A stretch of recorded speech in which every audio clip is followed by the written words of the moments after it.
Nate Frazier is a talented and underrated running back in college football, but he must be more consistent in order to raise his 2027 NFL draft stock.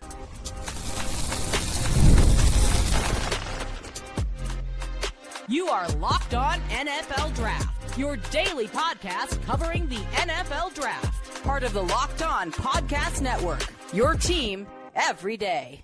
Welcome back, Locked On family, to the Locked On NFL Draft Podcast. I'm Damian Parson, and today's episode is brought to you by FanDuel. The biggest stage in world soccer is here. Let there be goals on FanDuel. Visit FanDuel.com right now to get started. On today's episode, I'm breaking down Georgia running back Nate Frazier for the 2027 NFL Draft. I'm going to give you, explain the grade and give you any comps that come to mind. Talk about the concerns about this game a little bit later, but let's start the show off breaking down the good, the things that absolutely should translate to the NFL. Let's talk about the pros. Nate Frazier is a downhill runner with an angry demeanor. This guy likes to get downhill quickly, and he runs with a nice angry temperament. Listed as 5'10", 210, and we'll talk about that a little bit later in the show, whether or not I kind of agree with, if I believe that he look like he's 210, we'll talk about that later.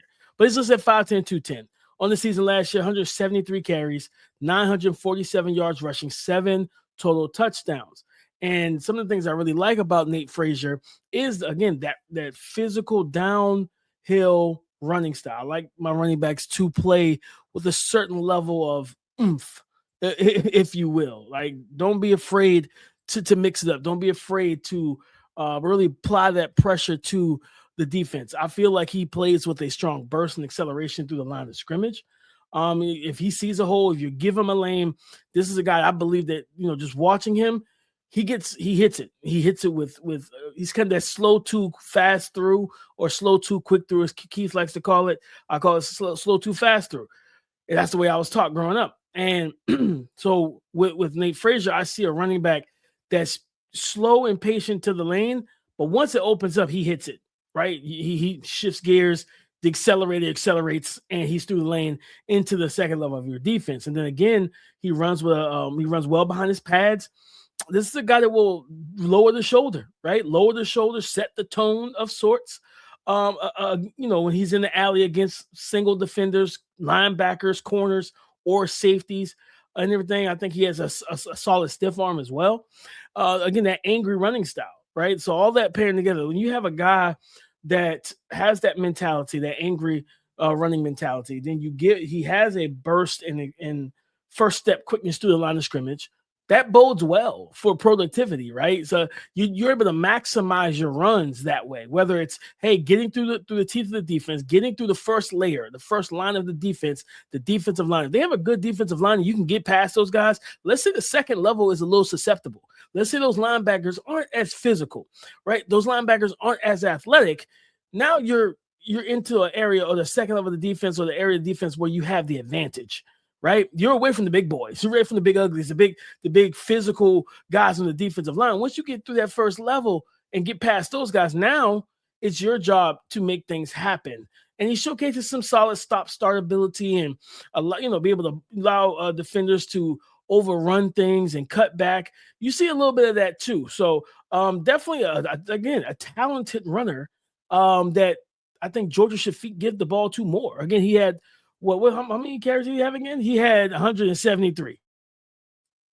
173 carries for 947. This guy should have, in my opinion. Now, I do know that because they watching film on them, they've rotated about three or four running backs, if I remember correctly. There were like multiple guys that came into the games that I saw.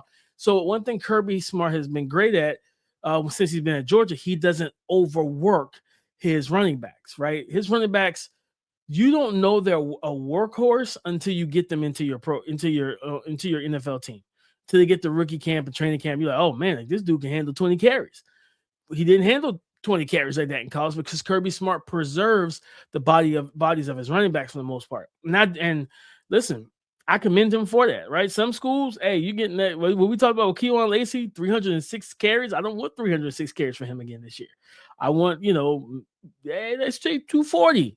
Right? But he catches 40 passes, whatever. You know what I mean? Like, mix it up a little bit, not so much run heavy stuff with the running backs because that just messes with their longevity as NFL players. But Kirby Smart does a good job of that. So 173, I would like to see this get, I mean, at minimum 200, right? What's the extra what?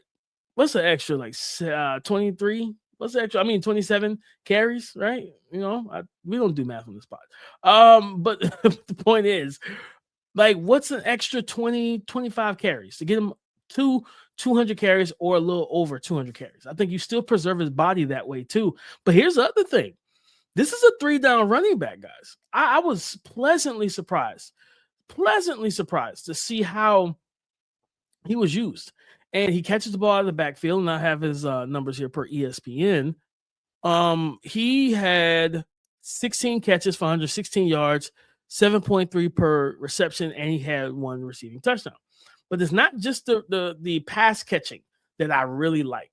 I like the fact that this dude is a willing, capable, and highly effective pass protector. When I'm watching Nate Frazier, when you go and watch Nate Frazier, on those third downs, those true drop back passing sets with Gunnar Stockton dropping back, like Nate Frazier was stepping up in the A-gap and meeting blitzing linebackers with no problem. He had a couple pancakes. He latched those hands, ran those feet, and then put a guy in the dirt, right? Just put their back and their face to the dirt. And I'm like, that's how you run protect. I mean, that's how you pass protect, right? And not even just like stepping up into the A-gap. He surveys, sees a guy, like they send the linebacker off the edge. He picks that guy up. Like, I love it. I was big on Jeremiah. When I did my breakdown, Jeremiah Love on my YouTube channel, The Scouting Room. One of the things that I talked about with Jeremiah Love is that he was so good as a pass protector in terms of scanning, finding, and neutralizing the threat, whether it was A gap, B gap, or screaming off the edge as like a 7 tech, right? Way outside past the tackles and tight ends or whatever. Like they're firing off the edge. And he did such a good job of finding the threat, neutralizing the threat, and keeping CJ Carr, his quarterback, who I will be breaking down probably on the bonus episode next week. The quarterback out of Notre Dame, who I believe is draft eligible. I'll double check before I do that episode. But there's a lot of buzz around him in terms of the accuracy, all that type of stuff. But yeah, and I see that with Nate Frazier. Right? When I'm watching Nate Frazier, I see a guy that, because I always think about this from people. I want you guys to understand why pass protection is so important in the NFL. Let's say you get drafted as a young rookie running back, and you are, after this year, you don't have to worry about seeing him unless he's on TV, Aaron Rodgers. And you have Aaron Rodgers as a quarterback. You guys remember, on my everydayers, I don't feel like I swung and missed. I feel like it's going to probably pay off later on. It may not be this year. I think it's going to be probably next year. Caleb Johnson out of Iowa. And Mike Tomlin loved him. I love this game. He was a professional running back through and through. And I knew he wasn't the fastest and stuff like that, but like vision, patience, physicality as a runner, all that stuff, right? Okay, cool. Where he struggled is he didn't have a lot of exposure to being a pass protector at Iowa. Go figure. Iowa doesn't throw the football. So, like, he didn't have a lot of reps with it. So once you get into the NFL, it's different when you got a young quarterback who's super athletic. They may not mind. Aaron Rodgers, on the other hand, he's going to mind. I'm 44 or whatever age he is. Like, he's in his 40s, I'm pretty sure. 41, I think maybe 41. I don't know. Fact check me. Let me know in the comments on Twitter. But yeah, so with that, you have a quarterback who does not want to deal with pressure and having to move around the pocket and extend plays and use his legs a lot, because that's just the stage and the age of his career and of his life. Duly noted and totally understandable. Caleb Johnson could not see the field because of those things. And then you had compile some other things like mishaps and mistakes.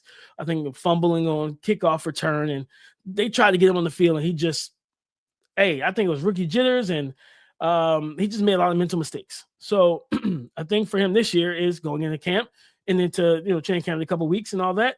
Hey, how about hear me out? We work on our pass pro. So yes, that's why it's so important, because you go into the league and you're dealing with a Daniel Jones, or like Daniel Jones is capable. He's a good athlete, but again, like he's not a guy that has the greatest pocket presence. You can't be in the backfield as a running back and not protect the quarterback, right? Like catching the ball is cool, But if you're a liability in pass pro, that limits your usage and your snap count, your snap share, because we don't know what we can do with you or how we can utilize you in that way. So that's the main thing for that, guys. But Nate Frazier, 3-down running back, physical downhill runner and everything, good burst and acceleration. I like this young man's game, but as much as I like his game and I think that he can do more, we got to talk about some things that he needs to improve on with the concerns about his game coming up next. The biggest stage in world soccer is here, and every match feels like it has the potential for a memorable moment. One goal can completely change the energy of a game, shift momentum, and alter the outcome in an instant. That's what makes tournament soccer so exciting, from the opening whistle to the final kick. Now FanDuel is giving fans another reason to stay locked in to every match with every goal pays. Bet on a match and get bonus bets for every goal scored in that match. More goals means more bonus bets. All you have to do is turn on your token, but you can also not just bet on the World Cup. You can bet on the NFL draft betting odds right now on who will be the number 1 overall pick. Will it be edge rusher Colin Simmons out of Texas at plus 3,500? What about Jaden Mayava, the toolsy quarterback from USC at plus 3,500? You want to take a big swing? DJ Lagway over at Baylor. Guys, you can take a swing. He's plus 8,000. So from the opening whistle to the final kick, let there be goals on FanDuel. Visit FanDuel.com today to get started now. Breaking down the concerns for running back out of Georgia, Nate Frazier. But before that, guys, listen, you can go and be an everydayer. Join the Everydayer Club. You can get access to our Discord channel. I'm going to be dropping film clips in there, kind of just showing what guys can do and what I've seen on tape, things of that nature. So you can ask me direct questions. You can request that I break down some clips for you. All that stuff if you go and join the Locked On NFL Draft.supercast.com. That is the link. You go hit that and you can get all that access and more. Guys, I continue to talk about Nate Frazier here. Listen again. So I'm going to start with the body type. Listed at 5'10", 210. I don't know, right? I don't know. I don't know if he's 210. I think he might be 205, 200. I think 210 might be a little. I mean, if he's 5'10", I can see maybe the height helping him out. Like, this isn't a guy I feel like has like thick, like as Keith talks about with guys having bigger legs, those thick lower halves and things like. I don't see that with him. I don't know if he is that true, like densely built power runner. So again, when I talked about that angry downhill running style that he plays with, well, part of that problem with that for me going into the NFL is we talked about this with Keywan Lacey, right? Can your body like handle the punishment of your playing style, of your running style?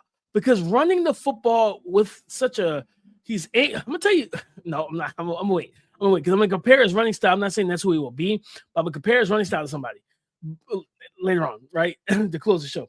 But the point is, when you play with such aggression as a runner, hard charging at times, you lend your body to more punishment, whether you are inflicting it or you're absorbing it, right? Whether you're inflicting the contact, you're initiating the contact, you're bowing and running over a defender, or you are absorbing the contact, and he has good contact balance as well for the most part. And that's another thing. I think it's solid to good. I don't think it's great to me in terms of his contact balance. So when I'm looking at him, I see that. The other thing is inconsistent production game to game. When you look at his game log, guys, like he had 2 100-yard rushing performances on the season. Again, 173 in terms of carries, 947 on the ground. He averaged 5.5 yards per and everything. But you know, I'm looking at it. I'm like, okay, but not that he was bad, but he was solid, right? He was solid. So like against Bama the second time, 13 for 52. 1 rushing touchdown, right? Against Texas, he was 16 for 72, 0 touchdowns, but he was solid. Florida, 12 of 45. Ole Miss, like they don't lean on him at times, but then again, you look at Auburn, 10 for 24, and stuff like that. Like, you know, when they lost to Bama the first time, I don't know if he played the full game, but it was like 4 for 30 and everything. And he even started the season out against like subpar competition. He was just okay. I want to see him be more of a focal point in the offense, but also I want to see him kind of be a little bit more dominant. You know what I mean? Being an SEC hard charging running back. And then his best games came against bad competition in terms of defensively to me. Georgia Tech, who was Georgia Tech, solid team. No disrespect to Georgia Tech. He was 16 for 108, 0 touchdowns in that game. Then Mississippi State, another team, another player that we've talked about. I think it was Arch, Ahmad Hardy, and now we have Nate Frazier. Nate Frazier versus Mississippi State in the game that they blew Mississippi State out 41-21, 12 for 181 and a touchdown. His longest run was a 59-yard run. He didn't even have to 12 carries for 181 yards. Just absolutely diabolical. But just watching that, right? I'm just looking at that stuff. I feel like he definitely feasted on just some bad competition, right? And again, caveat with this is that they don't feed him the rock as some of the other running backs. Again, Ahmad Hardy over 200 carries, Keywan Lacey over 300 carries, right? Like, yeah, it is what it is in that regard, that you see these players that are talented, because he's a talented runner, talented receiver out of the backfield, maybe not the route running savant out the backfield, but definitely a functional piece in your passing offense. So I want to see him at time. I think he has his vision is solid. I would say he's solid vision. Sometimes he ran to the back of his offensive lineman. For my gamers out there, college football 26, and it's the same thing on college football 27, right? Been playing that since it dropped yesterday. I had time. But if you are running the football and you hit the turbo button, right? Speed boost too early, you run into your offensive lineman. You don't let the blocks develop, and then you run into one of your teammates and it slows you down, or you run into a defensive tackle who is shedding his block, right? Because on the game, it triggers that animation. It's a video game. But I'm just saying, in real life, that's kind of what he does. Like, he gets the ball, and sometimes he doesn't truly give it, allow it to set up consistently, to where next thing you know, he's running, he ran in and he bounces back out. Like, he'll get out, but he ran into traffic, right? And stuff like that, where, hey, if you just slow it down, see it right, you will be fine. You will be fine, brother. I promise you. You'll be good to go. So just some simple things I want to see him work on that can absolutely help elevate his game. Again, this is a guy that's a 3-down skill set. I think he's a good athlete. I would say he's at worst 4.5. I think he's got 4.48 type of speed, 4.5 flat, which is good, right? Which is good. And if he comes in at actual 210 and he looks the part, if he's an LTPer, yeah, 100%. If he's an LTPer, let's go. He looks the part, and that's what you want, right? You want a guy that's going to look the part, but also play the part. And again, he's a talented player who I just want to see get the ball more. I want to see him, especially in the passing game too, right? Like, get the ball more. Even if he doesn't have a full 300 touches on the season, can I get 220 touches, right? Where, hey, 20 receptions, 200 carries, 220. He could be a 11, 12, maybe 1,300 yard from scrimmage type of back, because he's got that skill set. So definitely a guy that, fix some things, work on some things, and being a little bit more consistent throughout the season, right? Especially in the gauntlet that is the SEC. Hey, listen, anything is possible, right? I think for me in those big time games, because again, even though Kirby he doesn't run his guys into the ground. If you're hot, Kirby's going to lean on you. They're going to lean on you. So you're talking about Nate Frazier against Bama, and Nate Frazier has, in the first quarter, 10 carries for 60 yards. Oh, he's going back to the well. They're going to get him the ball because he is stabilizing and energizing the offense. You don't take the batteries out the Energizer Bunny. It doesn't do anything. The bunny doesn't move. He dies. So you don't want your offense to die if he's your Energizer Bunny. Matter of fact, charge up some extra batteries, give him some extra juice, and give him some extra touches, and let him go out there, set the tone, and end up having an NFL draft moment.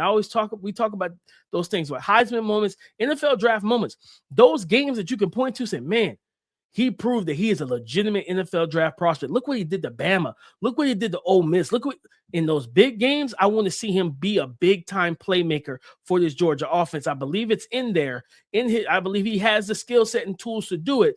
Let's give the coaches a reason to feed you the football. But coming up next, guys, I'm going to close this thing out, giving you kind of a running style comp and then explaining my grade for Nate Frazier, running back out of Georgia. That's coming up next.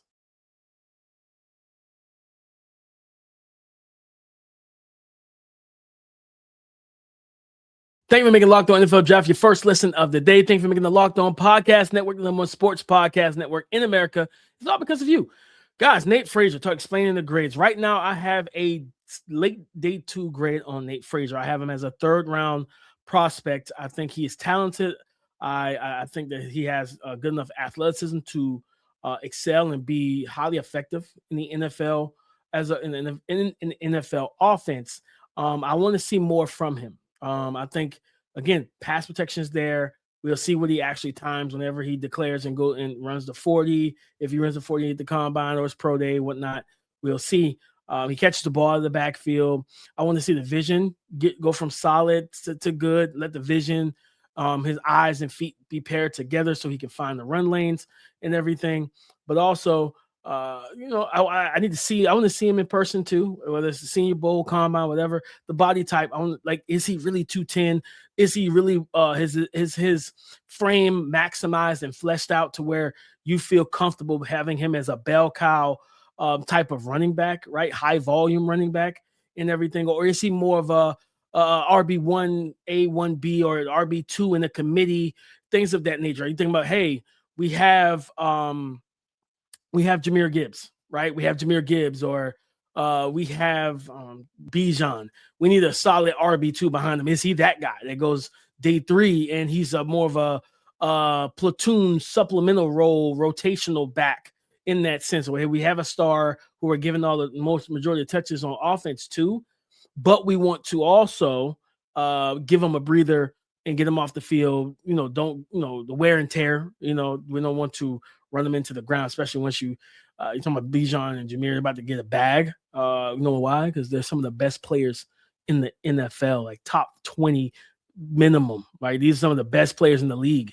Pay those guys. RB value being devalued. I don't want to hear it. But nonetheless, when you're talking about Nate Frazier, my running style comp, when I said hard charging, it's similar to Isaiah Pacheco in a bit. To me, hear me out. Pacheco, as we know, stomps the yard. Pacheco probably could have been in You Got Served and Stomp the Yard, to be completely honest.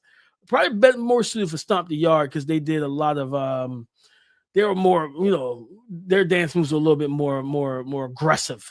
Right? I think they crumped a little bit more on Stomp the Yard. But I think he would have been perfectly fine in that scenario.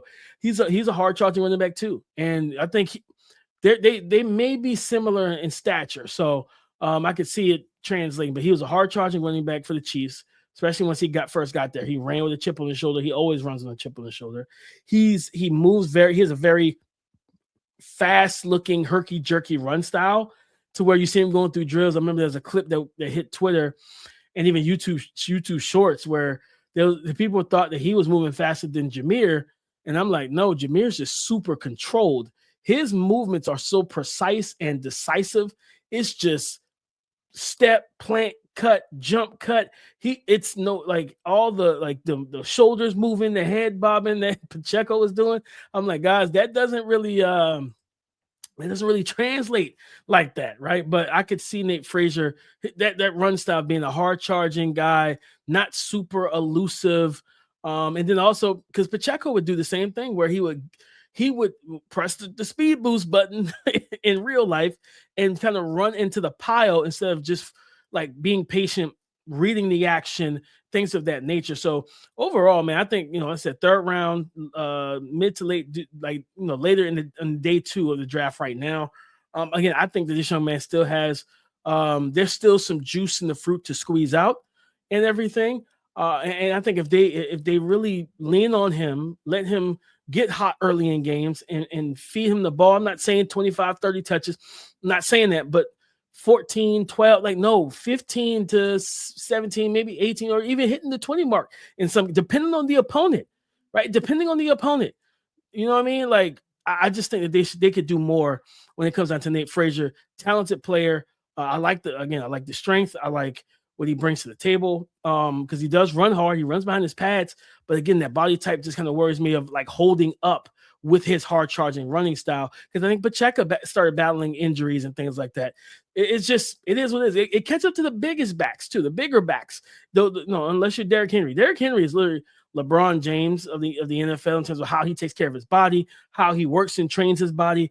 This dude just is a machine, right? Maybe, they talk about aliens and stuff. Maybe he's not from our planet. I don't know, because he just doesn't slow down, right? So, yeah, when you're Derrick Henry, you're in the elk of your own, in a sense. But, yeah, Nate Frazier, solid player, talented player. I think he could be a starting running back in the NFL. Not saying he could be a tier 2 high-end running back, but teams that don't value the running back position would love to get him in the third round, because you could have a quality starter. I think that's where I look at Nate Frazier overall. But guys, that's the show, breaking down running back out of Georgia, Nate Frazier, explaining the grade, giving you the concerns, but also talking about the pros and seeing some of the running style comps and everything like that. But as always, guys, go subscribe and follow for free on YouTube, wherever you listen to podcasts, to get the latest episode as soon as it is available. Please, if you're watching on YouTube, like, comment, subscribe, hit the bell notification. 5 days a week on this channel, we drop content